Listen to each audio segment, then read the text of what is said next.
Les Français, depuis de nombreux siècles, au moins deux, voire trois, se réfèrent sans cesse aux Lumières, comme si rien ne s'était passé depuis la fin du XVIIIe siècle, et comme si on avait atteint un modèle absolu de développement.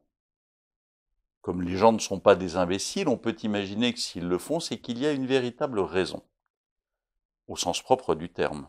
Et quelle est cette raison? Bien, cette raison, c'est la construction d'un homme, d'un être humain autonome. À partir de la fin du Moyen Âge, se produit quelque chose de tout à fait extraordinaire en Europe. Et c'est ce qui va définir justement la prééminence de l'Europe pendant plusieurs siècles sur le reste du monde en matière culturelle, comme en matière économique, comme en matière philosophique, comme en matière politique. C'est ce phénomène qui va prendre 3 siècles, c'est long vu de là où nous sommes, ces 3 siècles qui vont de la Renaissance jusqu'à la Révolution française, ce qu'on appelle l'époque moderne. Et effectivement, le legs que nous a laissé cette période, que nous ont laissé ces 3 siècles, c'est ce qu'on appelle la modernité. Qu'est-ce qui s'est passé pendant ces 3 siècles? Eh bien, il s'est passé quelque chose d'abord de véritablement intime.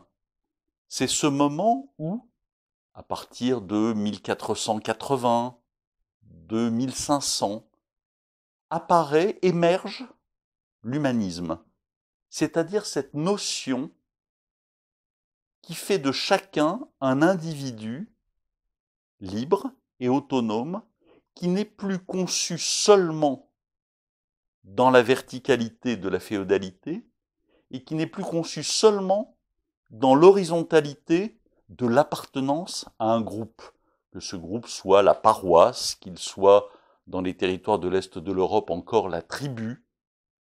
Il y a quelque chose qui permet à l'homme de dire qu'il a un extérieur qui est marqué par sa peau, et qu'à l'intérieur, il est lui. Et évidemment, l'emblème de cette prise de conscience, c'est Montaigne. Dans les essais de Montaigne, mais aussi dans Rabelais, si l'on parle des Français, mais aussi dans La Nef des Fous. C'est de ça qu'on parle. On parle de ce sentiment exaltant des êtres humains du XVIe siècle, de savoir que lorsqu'ils font un geste, lorsqu'ils disent un mot, c'est eux-mêmes qu'ils expriment et qui s'expriment, et non pas leur appartenance. Et à partir de cette autonomisation des êtres humains, ce qu'on appelle l'autonomie du sujet, va pouvoir se construire une pensée autonome. C'est-à-dire que cette autonomie physique, matérielle des êtres humains, on va parvenir sur les raisons pour lesquelles cette autonomie se constitue. On pourrait y passer des heures et il y a de très grands historiens qui ont consacré des livres entiers.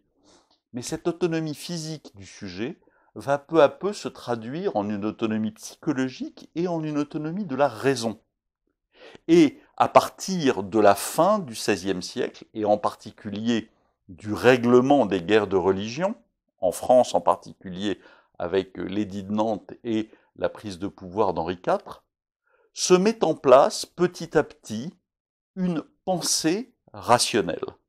Cette pensée rationnelle qui est emblématisée par Descartes, par Pascal aussi, quel que soit le rapport exalté à la religion que les uns ou les autres peuvent avoir, est une pensée qui dit « je pense, donc je suis ». Et je pense, ça veut dire que 2 et 2 égale 4. Ces philosophes sont aussi tous des mathématiciens et des physiciens. Et ils ne séparent pas leur pensée philosophique de leur pensée scientifique. C'est la même chose. S'ajoute donc en quelques décennies à cette notion initiale d'autonomie un deuxième élément qui est celui de la raison, de la rationalité du raisonnement. On se souviendra de la plaisanterie de Foucault qui, dans Les mots et les choses, invente une encyclopédie chinoise décrivant les animaux. Et il cite les animaux de cette pseudo-encyclopédie chinoise.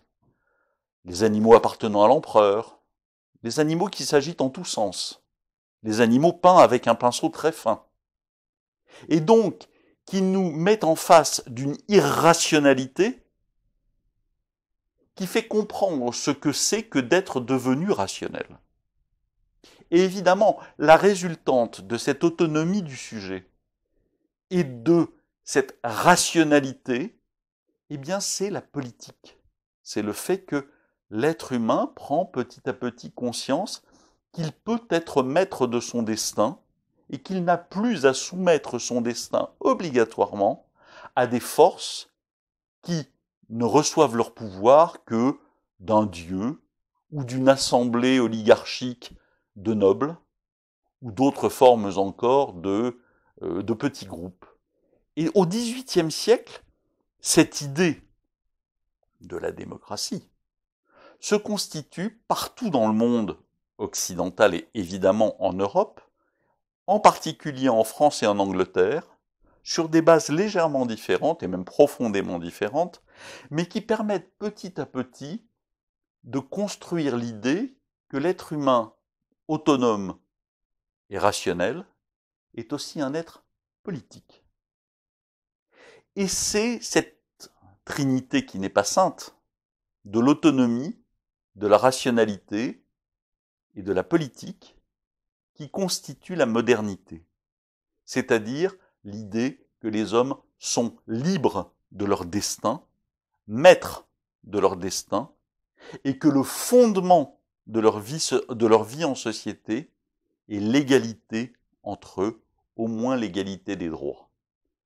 Condorcet, Rousseau, Diderot, mais dès la fin du XVIIe siècle et le début du XVIIIe, Pierre Bel, Fontenelle, sont des gens qui constituent petit à petit, qui apportent chacun leur pierre à cet édifice. Et cet édifice, il va effectivement se traduire dans la réalité par la Révolution française. Voilà ce qu'on appelle la modernité. Et n'oublions pas que cette Révolution française, qu'aujourd'hui on a tendance à lier à l'état de notre pays et à sa taille, est à l'époque une déflagration universelle. La France est le 3e pays le plus peuplé du monde en 1789, après la Chine et l'Inde. La France est la monarchie la plus puissante et la plus organisée du monde. Et c'est vrai qu'aujourd'hui, on tente à privilégier la révolution américaine de 1776 compte tenu de ce que sont devenus les États-Unis. Mais au XVIIIe et au XIXe siècle, la déflagration, c'est la Révolution française. C'est-à-dire ce renversement, au sens le plus étymologique du monde, de l'ordre du monde.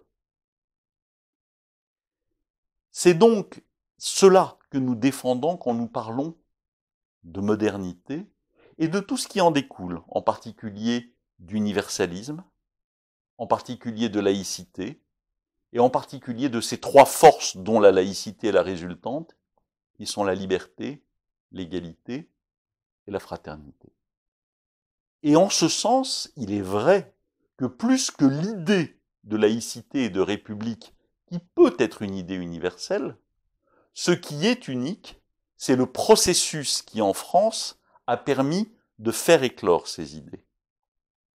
Et lorsque nous disons, nous, républicains laïcs, que non seulement nous devons défendre ce modèle, mais que nous devons tenter de convaincre les autres pays du monde de l'étendre et de s'en emparer, ce que nous disons, c'est que le seul pari possible, c'est celui de la liberté des êtres humains, mais d'une liberté qui ne se contente pas de l'affirmation que chacun doit satisfaire tous ses désirs, qui va jusqu'à dire que dans notre liberté, il y a l'anoblissante contrainte acceptée du partage de la souveraineté, de notre travail collectif pour faire vivre une communauté qui n'est pas une communauté de sang, pas une communauté de race, pas une communauté ethnique, ni même une communauté de langue, qui est une communauté choisie ce qu'on appelle une communauté politique. Oui, c'est un idéal. Mais sans idéal, nous n'allons nulle part. Les marins se guident aux étoiles. Ils savent très très bien qu'ils n'atteindront pas les étoiles. Mais les étoiles leur montrent le chemin. Eh bien cet idéal, plutôt que de le jeter aujourd'hui en expliquant que comme nous ne l'avons pas atteint, il ne vaut rien, il vaudrait mieux continuer à le développer, continuer à l'approfondir, parce que c'est le seul idéal possible. Sinon, les propositions de remplacement sont celles, comme je l'ai dit, de la tribu, du sang, de la race, de l'affrontement, dans le meilleur des cas, de la coexistence pacifique entre groupes hostiles. C'est ce qu'on appelle le vivre ensemble. Nous, républicains, nous préférons l'idéal de fraternité universelle, c'est-à-dire, à la base, de considérer que nous nous ressemblons tous avant d'être différents, et que c'est sur la base de cette ressemblance, de cette unité de la race humaine, au sens cette fois-ci des classifications animales et des classifications de la faune, que nous pouvons vivre ensemble, non pas en nous combattant ou en nous observant du coin de l'œil, comme si nous étions justement des races différentes. Il n'y a pas plus de privilèges blancs qu'il n'y a de fatalité noire, il y a une humanité partagée, et c'est la leçon des Lumières.